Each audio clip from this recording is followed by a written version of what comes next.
경상남도 하동군의 한적한 산골마을 박씨 종가의 고택에 가을 저녁이 내려앉고 있었다. 300년 전통을 자랑하는 이 집안의 종손 박한석 노인이 갑작스럽게 세상을 떠난 지 오늘로 49일째 되는 날이었다. 안채 대청마루에 차려진 제사상은 정성스럽고 엄숙했다. 하얀 무명 한복을 입은 가족들이 도열해 있었고 향연이 피어오르는 가운데 박한석 노인의 영정사진이 단정하게 모셔져 있었다. 고요한 분위기 속에서 큰아들 박민석이 충문을 읽기 시작했다. 유세차. 바로 그 순간이었다. 칸. 갑작스러운 개 울음소리가 엄숙한 제사상의 정적을 깨뜨렸다. 모든 시선이 한 곳으로 향했다. 박한석 노인이 12년간 기른 진돗개 바우가 대청마루로 뛰어 올라오고 있었다. 아니, 바우가 왜 저래? 하지만 바우는 멈추지 않았다. 제사상 위로 뛰어올라 제기를 발로 차고 과일 접시를 엎어뜨린 후 마침내 영정사진을 향해 이빨을 드러냈다. 이게 무슨 일이야? 가족들이 경악하는 가운데 바우는 영정사진의 정중앙 박한석 노인의 얼굴 부분을 물어뜯기 시작했다. 유리가 깨지는 소리와 함께 사진이 찢어졌다. 죽여버려. 그 개를 당장 죽여버려. 둘째 며느리 이선영이 소리치며 빗자루를 들어 올렸다. 다른 가족들도 막대기와 방석을 들고 바우를 향해 달려들었다. 잠깐! 한 사람이 그들을 가로막았다. 서울에서 내려온 박한석 노인의 손자, 서울지방경찰청 강력계 형사 박정민이었다. 그는 차분하지만 단호한 목소리로 말했다. 아무도 바우에게 손대지 마세요. 정민아, 너 무슨 소리를 하는 거야? 저 개가 할아버지 영정을 망쳐놨잖아. 큰아버지 민석이 화를 냈다. 정민은 찢어진 영정사진을 조심스럽게 집어들었다. 사진이 찢어진 부분은 정확히 할아버지의 눈과 이마 부분이었다. 우연이라기엔 너무나 정확한 위치였다. 바우는 할아버지와 12년을 함께 살았어요. 한 번도 이상한 행동을 한 적이 없는 아이가 하필 제사날에, 하필 영정사진을. 정민은 바우를 내려다봤다. 진돗개는 더 이상 으르렁거리지 않았다. 다만 찢어진 사진을 응시하며 작은 소리로 콩콩거릴 뿐이었다. 그 눈에는 마치 무언가를 호소하는 듯한 빛이 서려 있었다. 순간 정민의 뇌리에 한 가지 생각이 스쳤다. 12년 동안 할아버지만을 따르며 살아온 바우가 갑자기 미쳤을 리 없다. 분명 이유가 있을 것이다. 모두 진정하시고 오늘은 여기서 제사를 마치죠. 내일 다시 이야기해요. 정민의 말에 가족들은 마지못해 고개를 끄덕였다. 하지만 그들의 눈에는 불만과 의심의 빛이 역력했다. 다음 날 새벽, 정민은 바우와 함께 할아버지의 방을 찾았다. 1년 전 할아버지가 돌아가신 그 방은 여전히 그의 채취와 추억이 가득했다. 방 한구석에는 할아버지가 평생 쓰신 낡은 서랍장이 있었다. 정민은 조심스럽게 서랍을 하나씩 열어봤다. 옛날 사진들, 중요한 서류들, 그리고 할아버지가 손수 쓰신 일기장들이 정리되어 있었다. 가장 최근의 일기장을 펼쳐보니 할아버지의 또박또박한 글씨가 눈에 들어왔다. 9월 15일 맑음. 요즘 밥맛이 이상하다. 쓴맛이 난다. 나이가 들어서인가? 하지만 예전에는 이런 적이 없었는데. 9월 18일 흐림. 민석이가 가져온 약을 먹고 나면 머리가 멍해진다. 혈압약이라고 하는데 뭔가 다른 것 같다. 9월 22일 피. 며느리 선영이가 끓여준 죽을 먹고 토했다. 속이 메스껍고 어지럽다. 뭔가 이상하다. 9월 25일. 요즘 자꾸 깜빡깜빡한다. 정말 나이가 들어서인가? 아니면 정민의 손이 점점 떨리기 시작했다. 할아버지는 분명히 무언가를 의심하고 있었던 것이다. 일기장의 후반부로 갈수록 글씨체가 흐트러지고 내용도 탐척이 되어갔다. 누군가 나를 속이고 있다. 믿었던 사람들이? 재산 이야기만 나오면 분위기가. 그리고 마지막 페이지에는 떨리는 글씨로 이런 글이 적혀 있었다. 만약 내가 갑자기 죽게 된다면 누군가는 진실을 밝혀줬으면 한다. 내 죽음이 단순한 병사가 아님을 누군가는 알아줬으면 한다. 바우야, 너만이 내 마지막을 지켜본 증인이다. 부디 누군가 좋은 사람이 너의 마음을 알아주길. 바우는 정민 옆에서 낮게 울고 있었다. 마치 그때의 슬픈 기억을 떠올리는 것 같았다. 정민은 일기장을 덮고 깊은 한숨을 쉬었다. 할아버지의 갑작스러운 죽음, 그리고 이 일기의 내용, 우연의 일치일까? 아니면 정말로 무언가 숨겨진 일이 있었던 걸까? 정민은 어젯밤 바우가 찢어버린 영정사진을 자세히 관찰했다. 뭔가 부자연스러운 느낌이 들었다. 할아버지의 평소 인상과 미묘하게 달랐다. 그는 휴대폰에서 할아버지와 함께 찍은 예전 사진들을 꺼내 비교해봤다. 작년 추석에 온 가족이 모여 찍은 사진, 할아버지 팔순 잔치 때의 사진, 그리고 평소 산책하시는 모습을 찍은 사진들. 분명히 차이가 있었다. 영정사진 속 할아버지의 눈빛은 차갑고 엄격해 보였다. 하지만 평소 할아버지의 눈은 따뜻하고 자상했다. 이 사진, 뭔가 이상해. 정민은 경찰청 디지털 포렌식 팀에서 함께 일하는 후배에게 전화를 걸었다. 강수 나야. 급한 부탁이 하나 있어. 사진 분석 좀 해줄 수 있어? 형, 무슨 일이에요? 할아버지 영정사진인데 뭔가 조작된 것 같아. 확인해 줄 수 있을까? 네, 사진 보내주세요. 바로 분석해 볼게요. 1시간 후 강수로부터 답이 왔다. 형, 이거 완전 합성 사진이에요. 얼굴의 기본 윤곽은 할아버지 것이 맞는데 눈 부분만 다른 사진에서 가져와서 정교하게 합성한 거예요. 그리고 전체적인 표정도 원본보다 훨씬 냉정하게 조작되어 있고요. 확실해? 100% 확실합니다. 이런 수준의 합성은 전문가가 아니면 불가능해요. 게다가 원본 사진의 출처도 추적해봤는데 이건 몇 년 전 다른 행사에서 찍힌 사진의 일부를 편집한 거예요. 정민은 충격을 받았다. 누가 왜 할아버지의 영정사진을 이렇게 조작했을까? 그리고 무엇보다 왜 할아버지를 더 차갑고 엄격한 모습으로 만들려 했을까? 그는 다시 바오에게로 갔다. 원본 사진과 조작된 사진을 각각 보여줬다. 할아버지의 원래 모습이 담긴 사진에는 바오가 아무 반응도 보이지 않았다. 하지만 조작된 영정사진을 보자마자 바오는 다시 경계심을 드러내며 으르렁거리기 시작했다. 바오야, 너는 진짜 할아버지와 가짜를 구분할 수 있구나. 정민은 확신했다. 바오는 단순히 미친 것이 아니라 가짜를 가려내고 있었던 것이다. 그날 밤, 정민은 바오와 함께 할아버지 방에서 자기로 했다. 가족들은 탐탁지 않아 했지만 정민은 이곳에서 더 많은 단서를 찾을 수 있을 것이라 생각했다. 밤 2시경 바오가 갑자기 일어나 침대 밑을 향해 짖기 시작했다. 평소 얌전한 바오로서는 드문 행동이었다. 바오야, 뭐가 있는 거야? 정민이 손전등을 비춰보니 마루바닥의 한 부분이 다른 곳보다 색깔이 달랐다. 마치 최근에 교체한 것처럼 보였다. 정민은 조심스럽게 마루바닥을 들어올렸다. 그 밑에는 작은 금고가 숨겨져 있었다. 금고에는 비밀번호 자물쇠가 달려 있었다. 할아버지라면 무슨 번호를 쓰셨을까? 정민은 할아버지의 생일, 돌아가신 할머니의 생일, 자신의 생일 등을 차례로 입력해봤다. 마지막으로 바오의 생일을 입력하자 금고가 열렸다. 금고 안에는 USB 메모리 하나, 작은 디지털 녹음기, 그리고 할아버지의 필체로 쓰인 메모가 들어있었다. 메모에는 이렇게 적혀 있었다. 정민아, 만약 네가 이것을 찾는다면 할아버지는 이미 이 세상 사람이 아닐 것이다. USB에는 마지막 1달 동안의 녹음이 들어있다. 녹음기에는 더 중요한 증거가 있다.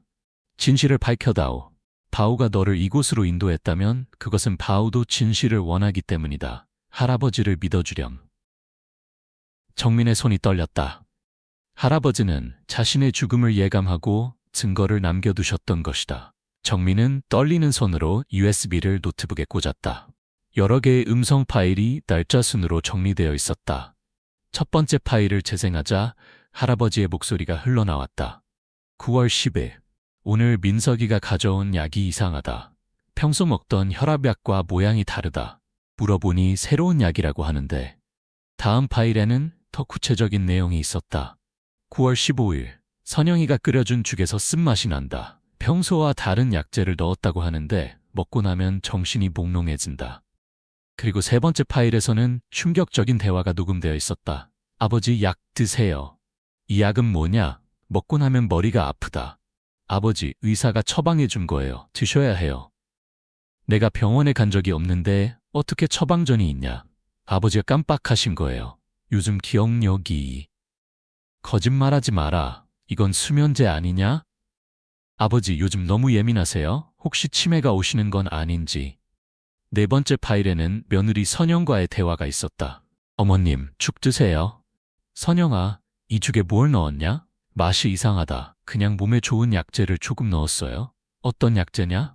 잘 모르겠어요. 약국에서 추천해 준 건데. 이상해. 먹고 나면 속이 메스껍다. 어머님이 나이가 드셔서 그런 거 아닐까요? 5번째 파일에는 가장 충격적인 내용이 담겨 있었다. 아버지, 이제 유언장 좀 쓰셔야 할 것 같아요. 무슨 유언장? 나는 아직 죽을 생각 없다. 아버지, 만약의 경우에 대비해서요. 재산 정리도 해야 하고, 재산은 내가 살아있을 때 내가 알아서 한다. 하지만 아버지 상태가 의사가 치매 초기 증상이라고 했잖아요. 내가 언제 치매 검사를 받았다고? 나는 멀쩡하다. 아버지, 기억하지 못하시는군요. 역시. 거짓말하지 마라. 내 정신은 멀쩡해. 마지막 파일에는 할아버지 혼자서 말씀하시는 내용이 있었다. 이제 확실하다. 민석이와 선영이가 나에게 약물을 투여하고 있다. 정신을 혼미하게 만들어서 재산을 빼앗으려는 것 같다. 하지만 나는 아직 정신이 멀쩡하다. 이 녹음이 증거가 될 것이다. 바우야, 너만은 내 편이지? 녹음기에서는 바우의 작은 울음소리가 들렸다. 정민은 녹음을 끄고 주먹을 꽉 쥐었다. 진실이 드러났다. 큰아버지 민석과 큰어머니 선영이 할아버지를 의도적으로 약물로 정신을 혼미하게 만들어 재산을 가로채려 했던 것이다. 다음 날 정민은 가족들이 언급했던 할아버지의 치매 진단서에 대해 조사하기 시작했다. 민석은 할아버지가 치매 초기 진단을 받았다고 주장했었다. 정민은 지역의 주요 병원들을 돌아다니며 할아버지의 진료 기록을 확인했다. 하지만 어떤 병원에서도 박한석이라는 이름으로 치매 검사를 받은 기록을 찾을 수 없었다. 혹시 박한석이라는 분이 치매 검사를 받으신 적이 있나요? 아니요. 저희 병원에는 그런 기록이 없습니다. 그럼 이 진단서는 뭔가요? 정민이 민석에게서 받은 진단서를 보여주자 의료진들은 모두 고개를 저었다. 이건 저희 병원에서 발행한 게 아닙니다. 병원 도장도 실제와 다르고 의사 서명도 저희 병원 의사 것이 아니에요. 그럼 이건 위조된 건가요? 그렇게 보입니다. 게다가 진단서 양식도 저희가 쓰는 것과 달라요. 정민은 분노했다. 민석은 할아버지를 약물로 정신을 혼미하게 만들어 놓고 가짜 진단서까지 만들어서 법적으로 무능력자로 만들려 했던 것이다. 그는 진단서를 정밀 감정에 맡겼다. 결과는 예상대로였다. 완전히 위조된 문서였고 사용된 인장과 서명 모두 가짜였다. 정민은 등기소에서 할아버지 명의의 재산 이동 기록을 조회했다. 놀랍게도 할아버지가 돌아가시기 바로 일주일 전 모든 재산이 민석 명의로 이전되어 있었다. 이 서류는 언제 작성된 건가요? 박한석 어르신이 직접 오셔서 작성하셨습니다. 9월 28일이었죠. 혹시 그때 함께 온 사람이 있었나요? 네, 아드님과 며느님이 함께 오셨어요. 어르신이 많이 편찮으셔서 거의 부축을 받아서 오셨더라고요. 어르신 상태는 어떠셨나요? 많이 허약해 보이셨어요. 말씀도 어눌하시고 손도 많이 떨리시고 걱정이 될 정도였습니다. 정민은 서류의 서명을 자세히 살펴봤다. 할아버지의 평소 글씨체와는 확연히 달랐다. 힘없이 흔들리는 글씨체는 마치 누군가가 손을 잡고 억지로 쓰게 한 것 같았다. 더욱 충격적인 것은 재산 이전 내용이었다. 조상 대대로 내려온 종택, 넓은 농토, 그리고 상당한 현금까지 모든 것이 민석에게 넘어가 있었다. 다른 자녀들이나 손자들에게는 단 한 푼도 남겨두지 않은 채로. 이상하네요. 평소 할아버지는 공정한 분이셨는데. 정민은 서류를 복사해서 필적 감정을 의뢰했다. 결과는 명백했다. 강제로 손을 잡고 쓰게 한 흔적이 역력했고 본인의 의지로 쓴 서명이 아니었다.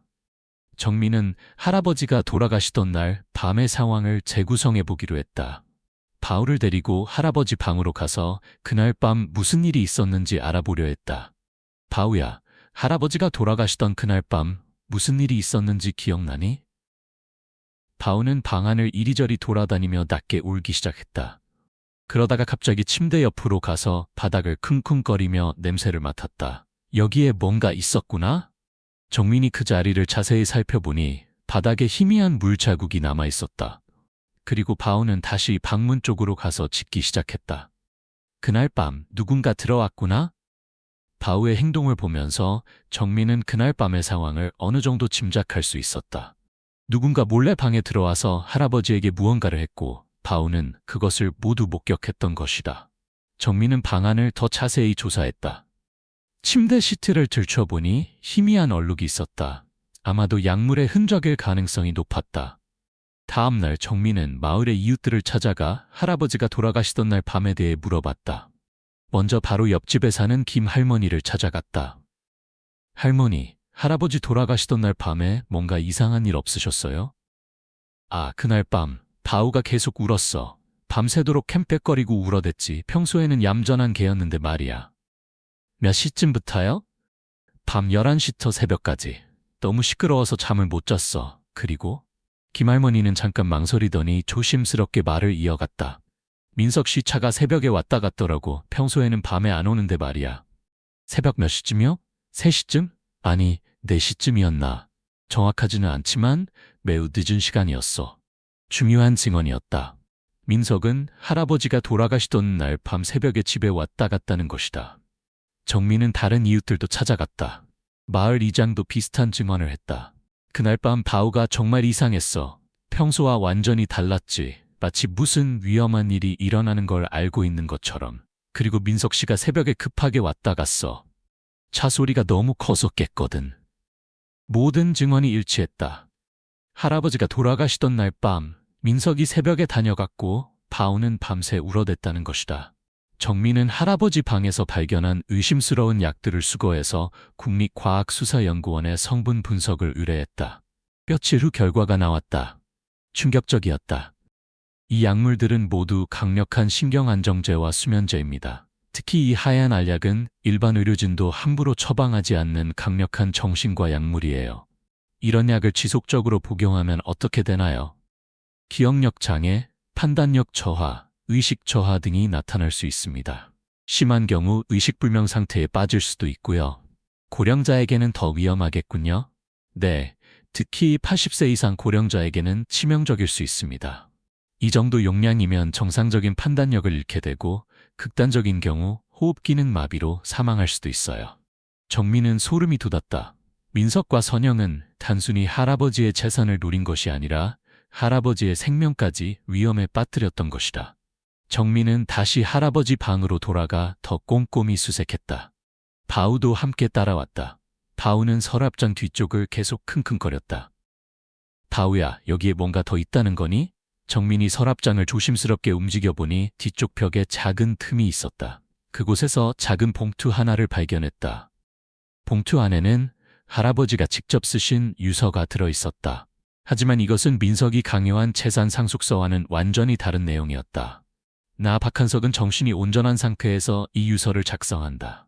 첫째, 종택과 조상의 위패는 장남 민석이 계승한다. 하지만 다른 재산은 모든 자녀들과 손자들에게 공평하게 나눈다. 둘째, 만약 누군가 나를 속이거나 강제로 다른 문서에 서명하게 한다면 그것은 모두 무효다. 셋째, 내가 의식을 잃거나 정신이 혼미한 상태에서 한 모든 법적 행위는 인정하지 않는다. 넷째, 바우는 정민이가 돌봐주길 바란다. 바우만이 진실을 아는 유일한 증인이다. 이 유서는 내 진정한 의지이며 다른 어떤 문서보다 우선한다. 날짜는 할아버지가 돌아가시기 한 달 전이었다. 할아버지는 이미 위험을 감지하고 진짜 유서를 숨겨두셨던 것이다. 정민은 모든 증거를 정리했다. 가짜 영정사진, 약물 투여 녹음, 위조된 진단서, 강제로 작성된 재산 이전 서류, 진짜 유서, 그리고 바우의 증언. 이제 민석과 선영을 상대로 진실을 밝힐 때가 되었다. 정민은 가족회의를 소집했다. 종택의 사랑방에 모든 가족이 모였다. 민석과 선영의 표정은 불안해 보였다. 큰아버지, 큰어머니, 할아버지에게 무슨 일을 하신 겁니까? 정민아, 무슨 소리냐? 우리는 아버지를 정성껏 모셨다. 그럼 이건 뭡니까? 정민은 USB에 녹음을 틀었다. 할아버지와 민석, 선영의 대화가 명확하게 들렸다. 민석의 얼굴이 하얗게 질렸다. 그리고 이 가짜 진단서는, 이 위조된 재산 이전 서류는, 그리고 이 약물들은? 정민은 차례로 증거들을 내놓았다. 우리는 아버지가 치매에 걸려서. 거짓말 마세요. 할아버지는 마지막까지 정신이 멀쩡하셨어요. 이 진짜 유서가 그것을 증명합니다. 정민이 할아버지의 진짜 유서를 꺼내자 선영이 갑자기 무릎을 꿇고 울기 시작했다. 미안해요. 정말 미안해요. 우리가 너무 욕심을 부렸어요. 그럼 할아버지가 돌아가시던 날 밤은 어떻게 설명하실 건가요? 새벽에 다녀가신 것도? 민석이 마침내 입을 열었다. 아버지가 모든 걸 다 알고 계셨어. 그래서 우리를 경찰에 신고하겠다고 하셨지. 그래서 수면제를 좀 더 많이 먹이셨다는 말씀인가요? 의도한 게 아니야. 단지 조용히 하게 하려고? 하지만 아버지가 그만. 더 이상 듣고 있을 수 없었다. 정민은 즉시 경찰에 신고했다. 며칠 후 검찰과 경찰의 합동 수사가 시작되었다. 정민이 수집한 증거들은 모두 유효한 것으로 인정되었다. 특히 바오의 증언이 주목받았다. 동물의 행동이 법정에서 증거로 채택되는 것은 매우 드문 일이었지만 이 사건에서는 바오의 반응이 결정적인 역할을 했다. 피고인들은 피해자에게 지속적으로 정신과 약물을 투여하여 판단력을 흐린 후 위조된 의료문서를 근거로 재산을 강취했습니다. 더욱 심각한 것은 피해자의 생명까지 위험에 빠뜨렸다는 점입니다. 검사의 공소장 낭독이 이어졌다. 또한 피해자가 진실을 알고 반발하자 과도한 약물 투여로 의식을 잃게 한 후 결국 사망에 이르게 했습니다. 이는 단순한 재산 범죄가 아닌 존속살해에 해당하는 중대한 범죄입니다. 재판 과정에서 민석과 선영은 모든 혐의를 인정했다. 그들은 할아버지의 재산을 노리고 몇 달에 걸쳐 계획적으로 범행을 저질렀던 것이다. 결국 민석은 무기징역, 선영은 징역 15년을 선고받았다. 위조된 모든 문서는 무효 처리되었고 할아버지의 진짜 유서에 따라 재산이 다시 분배되었다. 재판이 끝난 후 정민은 바오와 함께 할아버지의 묘소를 찾았다. 새로 만든 진짜 영정사진을 묘비 앞에 놓았다. 할아버지, 이제 모든 진실이 밝혀졌어요. 바오가 끝까지 할아버지를 지켜줬어요. 바오는 묘비 앞에 엎드려 조용히 있었다. 더 이상 으르렁거리지도 짖지도 않았다. 마치 할아버지가 이제 편안히 쉴 수 있다는 것을 아는 것 같았다. 바오야, 정말 고마워. 네가 없었다면 할아버지는 영원히 억울하게 돌아가셨을 거야. 정민은 바오의 머리를 쓰다듬었다. 바오는 처음으로 꼬리를 살짝 흔들었다. 그날 밤 정민은 바오와 함께 종택에서 마지막 밤을 보냈다.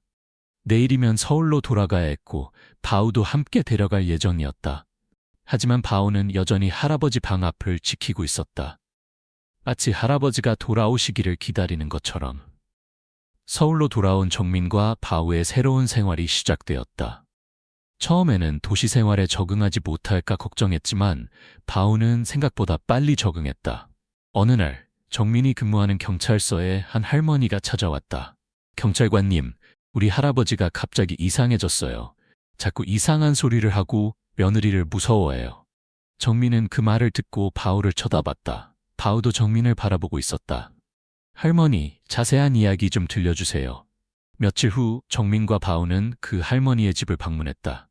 집에 들어서자마자 바오가 이상한 행동을 보였다. 특정 방향으로 계속 짖었다. 바오야, 무슨 냄새가 나니? 정민이 바오가 가리키는 곳을 살펴보니 약병이 숨겨져 있었다. 그리고 그 약들은 할아버지 사건에서 발견된 것과 동일한 종류였다. 결국 이 집에서도 며느리가 시아버지에게 약물을 투여하며 재산을 노리고 있었다는 사실이 밝혀졌다. 그 후로 바오는 정민과 함께 여러 노인 학대 사건을 해결했다. 바오의 예리한 후각과 직감은 숨겨진 증거를 찾는 데 큰 도움이 되었다. 언론에서는 바오를 정의의 진돗개라고 불렀다. 하지만 정민은 바오가 단순히 훈련받은 탐지견이 아니라는 것을 알고 있었다.